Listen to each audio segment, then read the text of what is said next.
Hello, wonderful. This is Sarah K Ramsey, and I'm here with Kate Anthony. Hello, Kate. How are you? Great, Sarah. How are you? Okay, Kate is the host of the critically acclaimed and New York Times recommended podcast, The Divorce Survival Guide. And she has an online coaching program and works with women to decide if they should stay or they should go. So, perfect guest for the Toxic Person Proof podcast. So, how are you? I am so good. I am so good. I'm happy it's 2021 and moving forward. That's right. So how do you help women move forward? and that's such a big decision. Should I stay or should I go? How do you even begin to work through that? Well, I mean, I would say a multi-step process, although it's not linear in that way. Yeah. But I mean, the first thing that I do with women is help them first look inward, right? So many women who have, especially if they've been in toxic relationships and toxic marriages, right? Their self-esteem is trampled. Absolutely. And it's gone. And so the very first thing that we do is that work, is the inner work, the internal work, and getting in touch with, we all have that part of us that knows. That, that one voice, I call it the inner guide, people call it whatever you want, right? But we have a part of us that knows, especially women. We are so deeply connected to ourselves and our cores and our spirit, our intuition. And then there's all this other stuff that gets layered on top of it that, and our inner critics that are really loud, and they're much louder than our inner guides, right? So we got to clear that first so that you can actually start to hear and listen to what it is that your soul desires and what it is that you're really wanting for yourself and your life and your children. So what do you tell a woman who would say your soul's desire is to get him to change, right? And it's well, what I desire is for him to be different, right? So to change, like everything would be fine if he'd just be different. Yes. I mean, I probably tell them exactly what you tell them, which is like, so how's that going? I know. Yeah. Well, and even if something as simple as taking turns, and it's like, well, they should have learned that in preschool, and he's 45. Mm-hmm. Right. Exactly. So how's that going for you? Because if you're at this point, certainly if you're at the point where you've hired me, you've bought my program, you're probably been in this place for like a good 5 years, right? And it's not working. He's not going to change. Mm-hmm. And I even have, one of the sort of, most prevalent things that happens, right? Once you tell someone you want a divorce is that now they're going to go to therapy. You've been asking for 10 years. You've been asking forever. Yes. Right now he's going to go. And, my response to that is, okay, great. Yeah. Let's see what happens. Right? Show me the receipts. So does he find his own therapist? Well, and show me the results. Show me the results. Exactly. Is he just going and talking about what you should change? Right. Exactly. Or is he showing up with changes and like, and you can very easy to tell. Yeah. Listen, it does not take long. No. It's like a good 2 weeks before they're like, I've changed. And you're like, therapy doesn't take 2 weeks. Like, that's not how this works. And if they say that, then, I mean, I love Lundy Bancroft has a checklist of how you can know if an abused woman has changed, abused man has changed, right? Whatever it's called. You know what I'm talking about. Like, it's pretty clear. It's not a 2-week-ish thing. And it's like, he actually changed. Like I had it. Lundy Bancroft was on the podcast, and I was like, well, he actually changes. That's how you know. Like, there's actual different things, right? Not promises, but patterns of change. Yes. And long term, we are not talking, anyone can be on good behavior for 2 weeks, but if at the end of 2 weeks, he's like, so now what? Or they get rageful when they're not, then they haven't changed. Right. You're right. Right. The answer is, does he change? So, so I would, what I say to people is, look, we all change. I've had people say to me like, oh, people don't really change. And I'm like, really? Because that sucks. Because I know that I've changed. I've grown, right? And my actions have changed. My inner life has changed. I am no longer full of anxiety and self-loathing and all of those things because I really worked hard to overcome those things. So I think people do change. They can change. But it doesn't happen in 2 weeks. You know, the amount of therapy that someone needs to go from certainly being an abuser to not being an abuser, that's going to take like decades. Do you want to wait that long? Is that what you want? And so I also tell people that often the thing that will catapult and be the catalyst for someone to really change is if you leave them. Sometimes leaving someone can be the most loving thing and kind thing that you can ever do for them. And, you know, some people are like, you know, fine, I'm out, I'm going to find my next supply. But some people are actually willing to do the work and grow and change. And then that just makes them a better parent. Yes. And it is, you should be able to see their calendar. You should be able to see their behavior. You should be able to see whatever's going on and they're actually being changed. I see. So it's interesting. And you probably hear women say this, oh, they're being nice to me. It's like they planned a trip or they bought you flowers or they did something, you know, let you choose the restaurant or whatever. And it's like, that's not the same as not being selfish anymore. Right. Right. And it's also really easy to do that short term. Yeah. And not in and the sun has also changed since we started this. I'm just going to move over here so I don't go crazy. You see my stripes? I know. It's beautiful like sun. I'm just going to move right here. If anybody thinks, oh, we all have it perfect and all together, there we go. It's like, I could have hit record and start over, but who cares, right? This is real life and real conversations. The sun changed since we started talking. Totally. And I call it pandemic podcasting. Like my dogs are going to bark at some point, guaranteed. Like it's just, this is what it is when we have to do this all from home all the time. Yes. Yeah. I'm building out a podcast room right now in my, we're finishing out a room in case this ever happens again. But used to, when we started this process, my husband worked not from home, right? He was in London half the time or LA or wherever. And now he's home all the time. So you have two people. It's like one's upstairs, one downstairs. It makes things tricky, right? And let me tell you, this is what is accounting for a lot of marriages not working out right now because it's like, you know, you really get to know someone when they're around all the time. On breakfast, lunch, and dinner. Okay, so not to be too distracting with my sunshine moves. So it's actions, right? It's patterns, it's long-term, it's not short-term, and it's inner work. Yeah. So the first aspect of my program and the work that I do is the inner work, right? So that you can actually build up your self-esteem enough to when someone says to you, I've totally changed, to actually know so that they're not your last resort. You know, this idea, I have a lot of women who are like, I'm never going to meet anyone again. I'm never going to be alone again. And I'm never going to, you know, be partnered. I might be alone for what if I'm alone for the rest of my life? What if you're in this for the rest of your life? Well, what if you're in this for the rest of your life? And so what if you are alone for the rest of your life? We need to become the kinds of people that are okay on our own, right? That doesn't mean that we're not also okay with being partnered and not able to be partnered and all of that. But like, you know, I've been divorced for almost 12 years. I'm not remarried and I'm fine. Yeah. Do I want a partner? Sure. But it's also COVID. So like, whatever. I'm okay. Yeah, maybe not this week. Right. Yeah. Because, you know. And it is when our current situations are miserable, right? Because no one comes to you because everything's going well. No one comes to me because everything's going well. Right?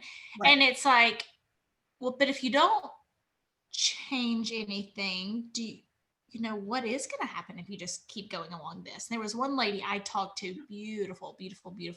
Her husband had cheated on her 3 or 4 times. And I said, well, what's it going to take? You know, what's going to happen 10 years from now if he cheats on you? Is it going to be easier to start over then? Right. Is it going to be easier to start dating then? Right. Yeah. Right. No. And also, you know, the thing that I hear also all the time, I'm sure you do too, is, you know, but what about my kids? You know, is, you know, and, you know, the truth is that your kids are almost all but guaranteed to repeat this pattern and have exactly this kind of relationship in their futures, if this is all they know. And if this is all they know, this is all you show them, are you willing to put them in the exact same position that you're in right now? Because I mean, I know I left my marriage for my son, because I knew that he was either that, as, his dad being the only model of sort of, manhood, and this relationship being his only example of marriage, he was going to be an abuser. He was going to choose women who were sort of, weak and meek. And I mean, whatever I was, right. I was just sort of out of touch. I was codependent. All I was doing was bending myself into more complex pretzels to try to change myself to be enough for him that he would stop abusing me. And I'd point out something about you, because I think it's really important to see, well, do you look like the type of woman who would put up with that? No. Right? Exactly. And exactly. Even as you think about leaving, I say, oh my gosh, is this the example you want to set for women? Is someone putting up with constantly bad behavior, someone in a tumultuous relationship, someone who's bending over 1,000 ways? Is that what you want womankind to see and womankind to be? And they're like, no. I was like, then but that's you need to lead by example. Yeah. And it's so hard, I mean, I know it's definitely easier on our end. We're just like, we already went through the hard stuff. I do want to have grace and space. And totally. So it is an incredibly difficult decision. Yeah. It is an incredibly difficult decision. And so, that brings me to what else, right? So we do the internal work, but then we also have to do what I do next, is not just the interpersonal work, but it's actually the cultural influences, and what you're talking about, like, what are the examples of womanhood that we are, first of all, what is the systemic patriarchal structure that has put us here, right? Because a lot of this it's not our fault, right? We like to blame ourselves and we shame ourselves, and there's, so much shame going on. And so we have to heal that, or at least look at that toxic shame that's keeping us in this situation, and how it is completely systemically driven. This is, it is, we are, right? Like we're in this 2021, in this world where, women are still, the Equal Rights Amendment has still not been ratified, So like, this is what we're dealing with. And so how much has the cultural impact that we're living with affected ourselves systemically, right? It's systemic culturally, but it's also systemically in us. So I was in a corporate leadership meeting, and for women in leadership, and they were saying that when men try on a pair of pants and they don't fit, and women try on a pair of pants they don't fit, that women thinks, what's wrong with my body? And men think, what's wrong with these pants? And I know that's not across the board in every circumstance, but it's a great illustration, right? No, it is. It's the same thing with, I think Sheryl Sandberg talks about this in Lean In, right? That when men look at a job listing, when women look at a job listing, we have to have like 100% of the qualifications, and even then we think like we're not good enough for it. Yeah. And men are like, oh, I've got 30% of the qualifications, no problem, right? Like, this is so. And also we wait for men to ask us to marry them. We wait for men to ask us on dates, right? So there's a lot of permission asking for us to leave our relationships, right? I work a lot with women who are like, I've told him I wanted a divorce like 5 times. And I'm like, okay, what were you waiting for? You were waiting for permission. You were waiting for him to say, okay, yeah. You're waiting for agreement. You're waiting for, right? And like, no, it is a declaration. I am divorcing you is different from I want a divorce. Ooh, I love that. Yes. And believe that. I teach people to be the most, and then go, absolutely, right? And I want women to learn to be more of the most active participants of their own lives. Yes. Right? And that's all we're talking about. Exactly what we're talking about. Right? You get to choose. Get to choose. And by the way, you get to choose even if it's not toxic and overbearing and abusive. If you're in a relationship that is a mismatch and you're simply not happy, and you've done the inner work and you've done all that you can do, but you're just like, this isn't it, you also get to choose. It doesn't have to be horrible for you to get to choose something else. So one of the things I've had women do, and I'm really curious as to what you have your people do, is kind of keep a little calendar and like almost like a rank it out of 1 to 10. Today was a 3, today was a 10, and then see how really like collect data on how miserable you really are, because it becomes the norm. It's like the fish, the goldfish. It doesn't know it's swimming in water. Exactly. Right? Exactly. I use that analogy all the time. Exactly. Yeah. I love that though. can I steal that? You can totally steal that. Yes.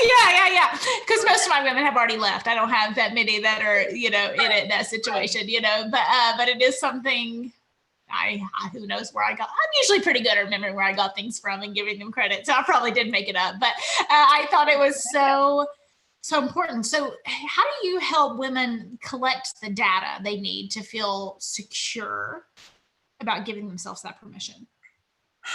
I honestly don't have them collect data per se, right? Because, well, first of all, when they tell me, 9 times out of 10, when they tell me their stories, it's a great thing. I don't know if you have this, but in my Facebook group, just when women write out their own stories and they read it back to themselves, because often what they'll do is they'll write their story and I'll say, okay, read that back to yourself and tell me what you know, what you actually know. And, or they get the reflection of other women, so many of us, and I think you probably have this exact same thing in your groups, that we're living in this shame and we think we're the only ones. Right. We're too scared to tell our stories. And when we open our mouths and start telling our stories in groups of women who are going through the exact same thing, we start to have a better perspective, right? There's a lot of women who are like, oh my God, me too. And then there's a lot of women who are being like, by the way, not okay. Yeah. And it starts to, it's like, oh, and so I think that's a looser data collecting, it's just. But no, it is important. And it's a community data collecting, right? So other people say, no, that's not normal. Right. That's not okay. No, this is funny. I forgot I had done this, but one girl was really having a hard time leaving. And I wrote back a dating profile as if it was her boyfriend and asked if she would choose him. And it was like, only calls me a bitch sometimes, only loses his temper sometimes, and really like wrote out like, because the guy she was with was like Wolf on Wall Street. Like he was like very high powered functioning, but like craziness. It was like does cocaine in his desk only on Thursdays. It was just like craziness. And when you wrote it out as a dating profile, it was like, who would choose this person? Right. It's like if you knew all of this in advance, you would never be with this person. And these are things that you learn over time. Are you still choosing to be with this person? Yes. And you are. And really coming that integrity to yourself to say, but I am choosing this. And I'm choosing to model this for my kids. Right? Yep. Exactly. And that's tough and scary and it's like it's so hard in this space because it's like, let me give you the truth and I'm so sorry, I know how hard it is. Right. Exactly. It is, right? There's that gentle, compassionate side that we have to bring because we know what we know, but back then it was like, oh. And to your point, right? I don't look like someone who you think would be in this situation. You don't look like someone who you think would be in the situation. And yet here we are. And the shame of that, right? Like, I'm not that person. Right. I'm not like, what does an abused woman look like? Me, you, right? And I think it's really important to destigmatize. I do too. And it's like, well, do I seem stupid? Because they say it's a communication issue, right? Well, you have a communication issue. No, you don't. Do I seem like a bad communicator? It is not a abuse is not a communication issue. That's why you don't go to therapy with an abuser. Right. Why don't you talk about some of that? In Lundy, we were talking about him earlier. It's not a communication issue; it's a control issue, right? Exactly. Which is why couples therapy does not work typically in these situations. Why don't you speak into that? Well, I mean, it even says on the domestic violence, on the hotline page, website, they have a whole section about that and about the fact that, there's a number of things. Going to therapy with an abuser can be more traumatizing for the victim. Sometimes, by the way, not all therapists are created equal. Not all therapists are good. Not all therapists are narcissistic abuse experts. So like, let's start there. I know therapists are like, thank you for saying that, because I can't imagine how overwhelmed they are either. Like I feel sorry for them, you know, and they're not, advanced training, not just like, oh yeah, I've worked with, you know, survivors of, no. You want someone with advanced training in this exact thing. And because if they don't recognize it, they don't see it for what it is. And so, you know, look, let's face it, they're abusers, toxic abusers, narcissists are really, really good at what they do. They're very good at what they do.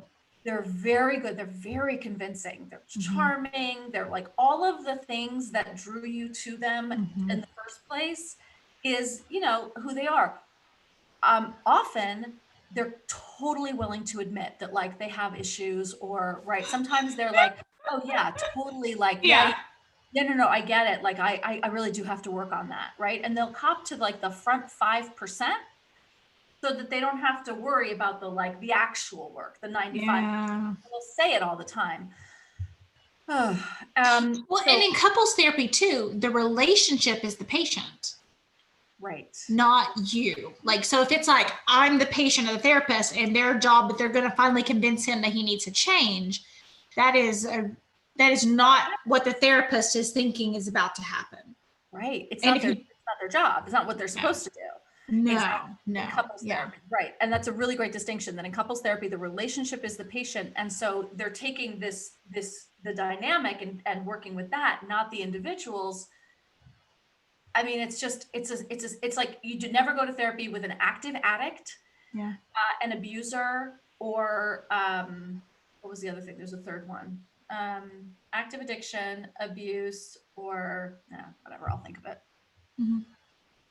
Not another A one. Anyway, but that's. No, I'm like, oh, look at that baby. I'll figure it out. Anyone with an assault rifle, right? No, that's right. So, yeah, I was just thinking A words. Yeah, no, definitely not them either. That too. Maybe don't. Yeah, that too. Oh wow, yeah. I love that conversation. So usually when you have seen women make the final choice, like I am not going to do. I'm choosing not to put up with this anymore. I'm choosing not to be this person involved in this relationship anymore. Have you noticed any patterns that kind of flip the switch on for people? Patterns when they say like, I'm done. I'm done. Yes. And follow through. Right. And follow through.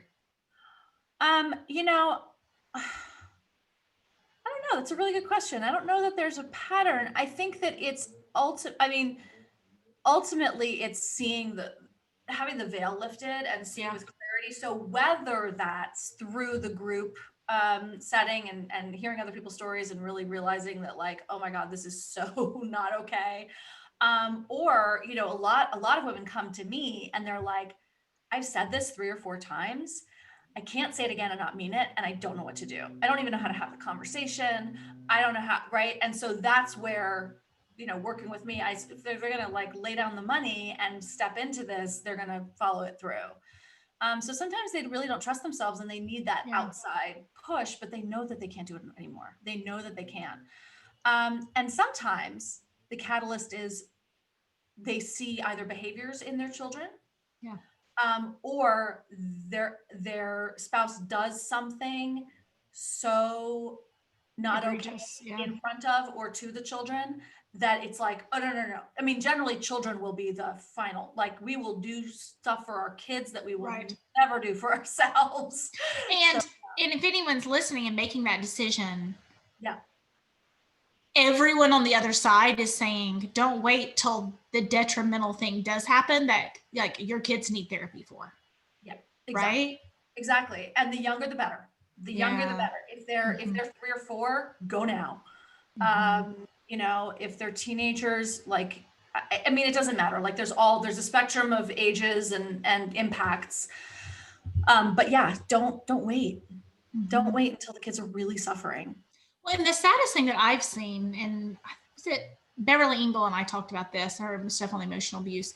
And I said, well, the saddest thing is moms stay for their kids. Right. Then the kids resent mom for staying. 100%. and side with dad because he seems in this situation, we're talking about male and female, since we both work with women, that the dad is the person in power. Right. Right. And they align themselves with that person because it's safer. Because when you stay in that relationship, you've got mom who's the dominant, who may be abusive, but is also the dominant and wanting control. And then you've got mom who's the victim and who's weak and is allowing this to happen. Who are you going to align yourself with? I know, and it's so sad. Right? It's terrifying, but it's not safe to align yourself over here yes. with the weak victim. So get on board with the bully so that you don't get bullied. Right? Absolutely. Please hear us. If you are deciding and you think I'm going to wait until the kids are older. No, do not please hear this. I just had a conversation with a dear friend of mine and her brother, they're both dear friends of mine. And we were talking about the violence in the home that they grew up in. There was 2 separate conversations. And, he was saying to me that the violence was so bad that he is 100%, he's 53. He is hotter than get out. He is smart. He is accomplished. He is, innovative. He's a great guy. And he's still single because he 100% believes in his core that is what relationships are. And no matter how much therapy he's been through and how much he's worked through this stuff, he still has this, from being raised in a violent home where his parents just did nothing but scream and throw stuff at each other. That's his model. That is his imprint for relationships. And has been unable to have a healthy relationship as an adult as much as he wants it, because that's his imprinting. And this guy's been in a lot of therapy, but then I talked to his sister about it, and she said, they used to get on their knees and pray every night that their parents would split up when they were younger. And it's devastating when you hear stories like that. I have tons of clients who have the same thing. They're like, all of a sudden I'm my mom. All of a sudden I'm my mom, and I can't do that. I cannot be the person who stays in this relationship and thinks it's the thing to do for the kids. It's not the thing to do for the kids. It's absolutely not. Mm-hmm. Oh, such an important point. Kate, thank you so much. Where can people find more about you, more about what you do? Definitely your Divorce Survival Guide podcast for sure. What else? Exactly. The Divorce Survival Guide podcast for sure. And on my website, kateanthony.com, and on Instagram, which is at the Divorce Survival Guide, and my Facebook group as well, which is Should I Stay or Should I Go? That's a lot. Okay. Yeah. So should I stay or should I go? Or the Divorce Survival Guide. Yeah. Yeah. You can find all of it on my website too. Just if you want to just go there are links to everything there. That's awesome. That's awesome. So any last words of wisdom? Oh gosh, we just don't need to stay in unhealthy and toxic relationships. We don't. There is freedom available on the other side. If you need help to get out from a domestic violence standpoint, call your local domestic violence shelter and get help. There is help available. There's tons of help available. And you don't actually have to live like this. You really don't. And not everyone is living like this, right? Exactly. Yeah. This isn't normal. Yeah. This is not normal. It's very common, but it's not okay. And that's right. There are people who, like you, who are remarried and happy and in a healthy, happy relationship. There are people like me who are not, and also happy. Really yeah. Happy. Yeah. Well, I was talking about it recently, and I was like, a client was talking about somebody yelling at them, and I said, it's been 5 years and my husband hasn't ever yelled at me that way. Never. Not one time. No. Not one time in 5 years. I didn't mess up bad enough or do anything wrong, and I've certainly not been perfect, right? But it's like that, whatever is. Yeah, you may have messed up really badly, but there's still no reason for someone to be right. Or try to turn me against myself, right? Which so happens when they try to gaslight you and get you to doubt yourself, which is the scariest thing of all. Oh, that's awesome. Exactly. Well, thank you, Kate, for helping us on our journey to become toxic person proof.